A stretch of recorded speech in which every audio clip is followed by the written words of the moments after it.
With only 2 nights left of our Wheatbelt wandering trip, we took to the road towards York, which we would pass on our way to Toodyay. Good job I carry spare cards. Along the way, we drove through the tiny town of Shackleton. The main claim to fame of this speck of a town is the smallest bank in the world. We can't confirm that this is true, but that's what the tourist blurb constantly tells us, so I guess we have to assume that there must be some truth to it. Shackleton, for all its lack of size, has a few significant buildings, including a town hall, a shop, a sports club, and what remains of once was the local school. That school has definitely seen better days. It is not in good shape anymore.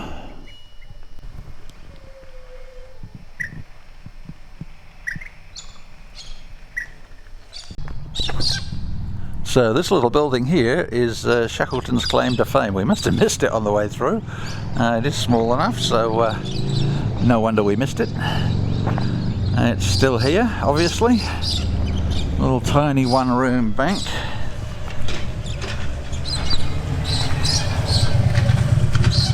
Still in operation?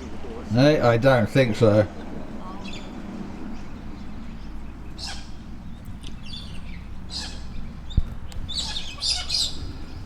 Our next destination was the even smaller Kwolyin.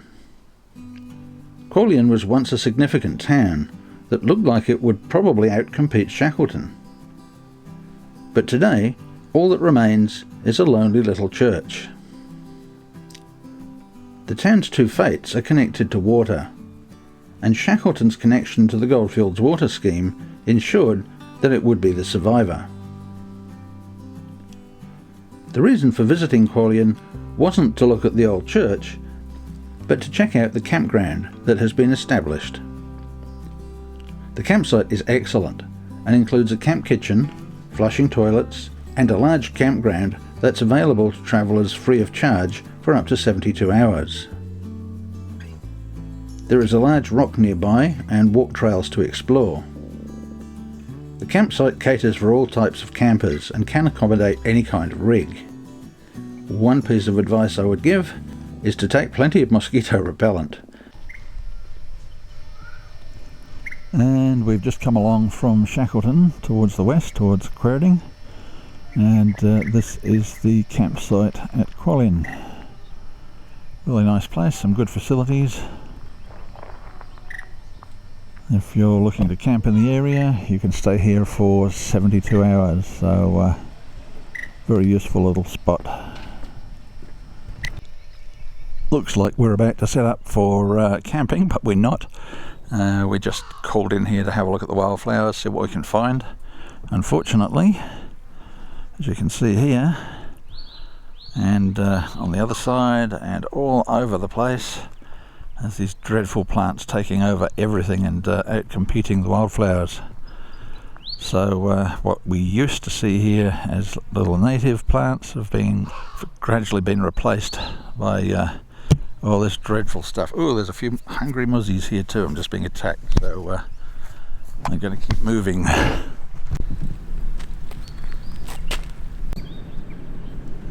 Of course, this campsite is really well known these days, so lots and lots and lots of campers come in here. Not as quiet as it used to be when we first discovered it.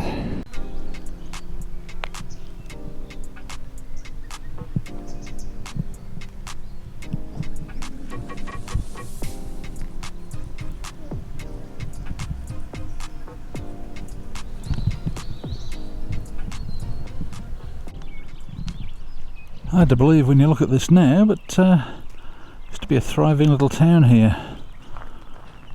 There is a little church disused around here somewhere, but pretty well everything else has gone. And the old church here is pretty well all that remains of the town site. After the pub burnt down, there really wasn't anything left to keep people here. And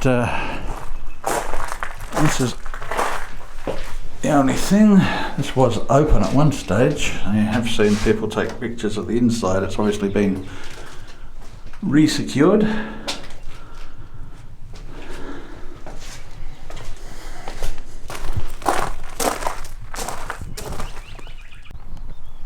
Obviously people have been doing the wrong thing and breaking into the church, which is really irritating. People need to leave these buildings alone. I mean, look at this, broken windows. Can you imagine the damage that does to the inside of the building when it rains?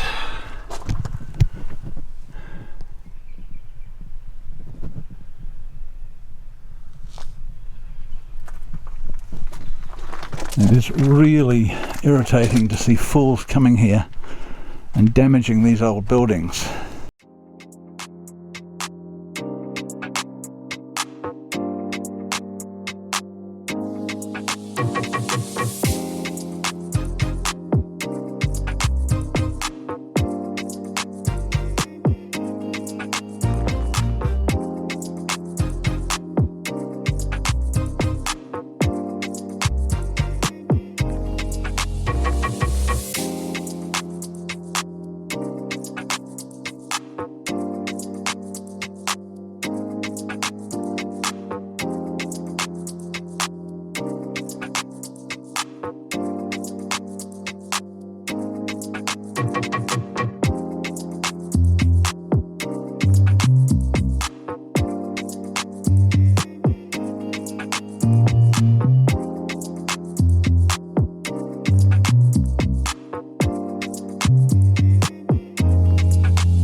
We kept heading west until we reached Quairading. Since we've already completed a video about this town, I won't rehash any of the details here, and if you're interested in finding out more, I'll put a link below in the description. There's also a link to Toodyay Weir, as that's an excellent campsite not far north of town.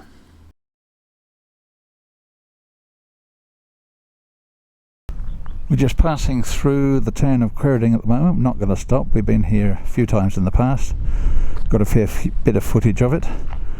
It's worth a mention here is they have a nice little rest area. It's not an overnight area, but you can't camp here.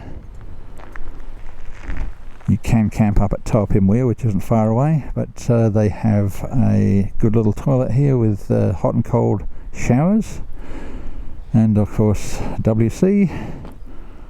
So some useful facilities, and nice little place to camp just up the road at Toodyay Weir.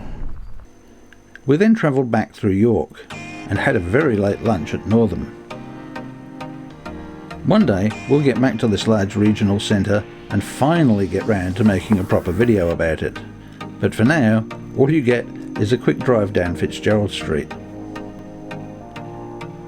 We had one place to stop at on the way to Toodyay, and that was Viveash Reserve. You guessed it, this is another campsite, and it's located on the south bank of the Avon River.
We missed the turning into the campsite and took Katrine Road across the bridge. That wasn't altogether a bad thing, because then we discovered Katrine Church.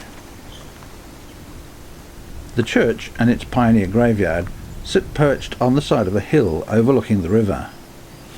The history of the church dates back to 1861, when Dr. Samuel Viveash donated an acre of land for the church. Construction was completed by the following year. After consulting Google, it appears that the correct pronunciation for Dr. Samuel's surname is Viveash.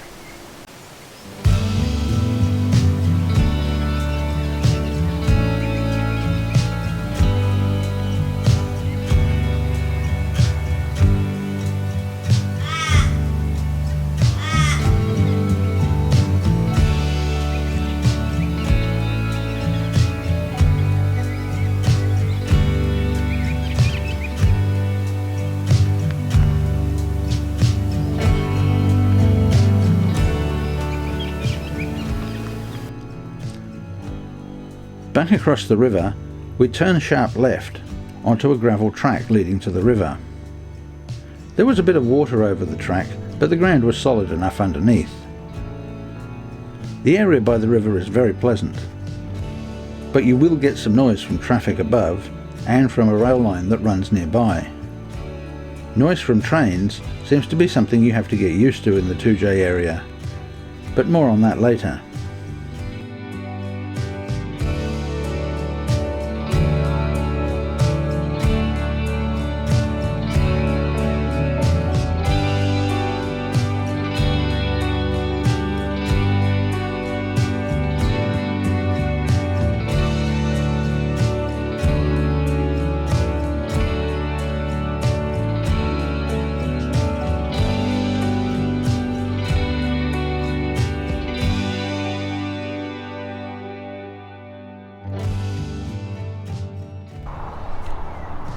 Not sure who would have put those in and at what time, but someone's gone to the trouble of making some stone steps getting down to the river, although not quite all the way.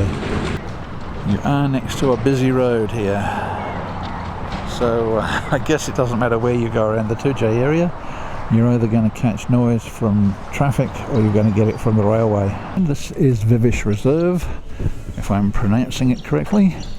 And this is about 13 kilometres south of Toodyay on the Northam road. Now if you're coming in here, there's a little bridge going across the road. Now we made the mistake of going across that thinking it might have been on the other side. It's not. It's on the same side of the road here as the Northam road itself. You don't cross the river. Nearer to the road, you'll find some flushing toilets, and other facilities include a fire pit and bins.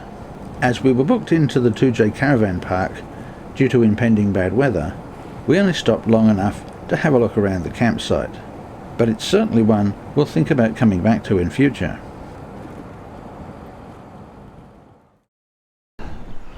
Nice little spot down here by the looks of it, a few people around, and we'll just have a quick look and see what's here. So up in the top section there's a fire pit, and behind me here are toilets. Just going to check those out, see what sort of condition they're in.